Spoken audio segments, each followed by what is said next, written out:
In today's video, I'm going to teach you how to fix Google Chrome Sync paused problem. If you keep seeing sync is paused in Chrome and you have to sign in over and over, it's usually because Chrome can't save the Google sign-in cookie. We'll adjust one setting and allow the right site so your session stays active and sync can run smoothly. Start by opening Google Chrome.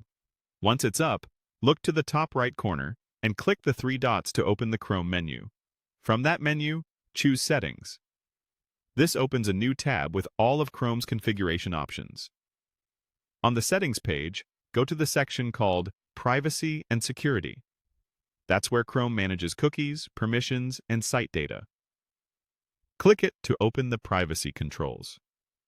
Next, select Third-Party Cookies. This is the place where Chrome decides whether websites can use cookies that come from domains other than the one you're visiting. Google Account Sign-In relies on this to keep you logged in across Google services. Now choose Allow Third-Party Cookies.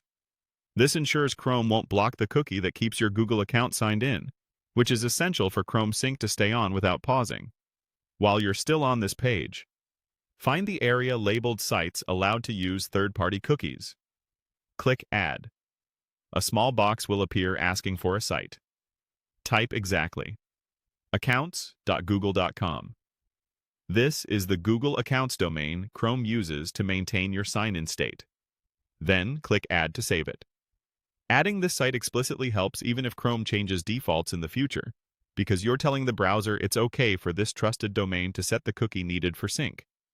With that done, close Google Chrome completely so it can reload your settings. Make sure all Chrome windows are closed, then open Chrome again. When Chrome restarts, your Google account should stay signed in automatically, and the sync is paused message should be gone. Your bookmarks, history, passwords, and other sync data will resume updating in the background. If you use multiple Chrome profiles, repeat these changes in the profile where sync is pausing. Also, if a workplace or school manages your browser, some settings might be controlled by an administrator, so you may need their help. That's it. By allowing third-party cookies and adding accounts.google.com to the allowed list, you've removed the block that was interrupting your session and pausing sync. Thanks for watching, and I hope this got your Chrome Sync back on track.